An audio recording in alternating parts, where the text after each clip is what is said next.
आतापर्यंत बघा call letter download is over म्हणून आलेलं आहे। या ठिकाणी अजून त्यांनी लिंक या ठिकाणी ऍक्टिव्हेट केली नाहीये आणि कोणत्याही प्रकारचा मेसेज किंवा लिंक विद्यार्थ्यांना सेंड केलेली नाहीये। नमस्कार मंडळी, मी अविनाश चौरे मराठी कट्टा चॅनलवरती तुमचं स्वागत करतो। 9 फेब्रुवारीला या ठिकाणी दुय्यम अभियंता या ठिकाणी इलेक्ट्रिकल आणि मेकॅनिकलचा पेपर झाला, परंतु बऱ्याच विद्यार्थ्यांना या ठिकाणी हॉल तिकीट डाउनलोड झालेलं नाहीये। IBPS आणि BMC मिळून या ठिकाणी कोणत्याही प्रकारचा प्रयत्न केलेला नाहीये। हा अक्षरशः एखादा घोटाळा असल्यासारखं जाणवतोय। त्याच्यामध्ये आता 2 मार्चला या ठिकाणी कनिष्ठ अभियंता इलेक्ट्रिकल आणि मेकॅनिकलचा पेपर आहे। या ठिकाणी उद्या 22 फेब्रुवारी 2025 किंवा 23 फेब्रुवारीला तुमचं हॉल तिकीट येणं खूप महत्त्वाचं आहे। या ठिकाणी जर तुम्हाला त्या पोर्टलवरती ओपन होत नसेल किंवा लास्ट टाइम जो असा प्रॉब्लेम आला होता इनव्हॅलिड लॉग इन क्रेडेन्शियल, जर तो सेम येत असेल तर या ठिकाणी तुमच्यासाठी धोक्याची घंटा आहे। तुम्हाला ते हॉल तिकीट या ठिकाणी ओपन होणार नाही। काय प्रोसिजर आहे, कसं त्या ठिकाणी तुम्हाला ते हॉल तिकीट भेटून जाणार आहे त्याची मी सांगणार आहे या व्हिडिओमध्ये। तर मित्रांनो, या ठिकाणी बघा बृहन्मुंबई महानगरपालिकेमध्ये जे सूचनापत्र पडलं त्यानुसार पदनाम या ठिकाणी दुय्यम अभियंता यांत्रिकी विद्युत म्हणजे इलेक्ट्रिकल आणि या ठिकाणी मेकॅनिकलचा पेपर झालेला आहे 9 फेब्रुवारीला, परंतु बऱ्याच विद्यार्थ्यांना या ठिकाणी बसता सुद्धा आलेला नाहीये। तर आता नाही का 2 मार्चला या ठिकाणी कनिष्ठ अभियंता यांत्रिकी विद्युत हे 2 मार्चला या ठिकाणी पेपर होणार आहेत आणि 3 व 8 मार्चला सुद्धा कनिष्ठ अभियंता स्थापत्याचं होणार आहे आणि त्यानंतर दुय्यम अभियंता स्थापत्य 9 मार्चला। तर आता जे 2 मार्चसाठी पेपर आहे त्यांना या ठिकाणी हॉल तिकीट डाउनलोड करणं खूप महत्त्वाचं आहे।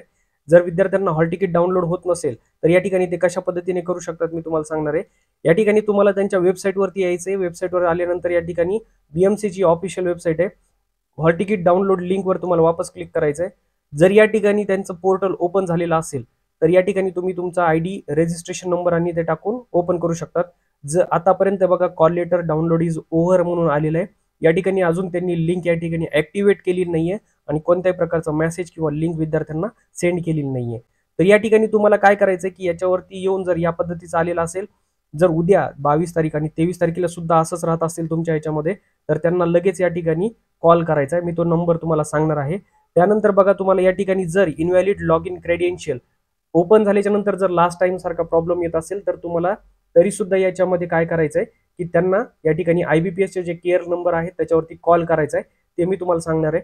यामध्ये बघा, यामध्ये तुम्हाला तो नंबर कुठं भेटणार आहे तर तुम्हाला तुमच्या ऍडव्हर्टाइजिंग क्रमांकावरती यायचं। या ठिकाणी तुम्हाला जी मुख्य जाहिरात आहे बृहन्मुंबईची त्याच्यावरती यायचंय। आल्याच्या नंतर या ठिकाणी 19 नंबरच्या पेजवरती लक्षात घ्या, या ठिकाणी 19 नंबरच्या पेजवरती तुम्हाला नाही का IBPS चं जे हेल्पलाईन क्रमांक आहे 2 त्याच्यावरती तुम्हाला भेटून जातील। त्या 9:30 ते 6 वेळेमध्ये तुम्हाला याच्यामध्ये कॉल करायचा आहे।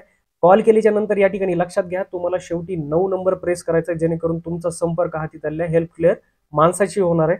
त्यांना तुम्हाला सांगायचं आहे की तुमचं हॉल तिकीट डाउनलोड होत नाहीये। या ठिकाणी तुम्हाला तुमचा रजिस्ट्रेशन नंबर असतो तो त्यांना सांगावा लागतो। त्याच्यानंतर काय प्रॉब्लेम आहे, तो का डाउनलोड होत नाही हे ते सांगतात। तुम्हाला हॉल तिकीट डाउनलोड करण्यासाठी त्यांची मदत लागणार आहे, ही गोष्ट लक्षात ठेवा। जर तुम्ही त्यांना कॉन्टॅक्ट केला नाही किंवा झालेलं नाहीये तर तुम्हाला प्रॉब्लेमॅटिक होऊ शकतो। तुमची एक्झाम या ठिकाणी जशी 9 फेब्रुवारीला विद्यार्थ्यांची बुडाली आहे त्याच पद्धतीने ही बुडू शकते।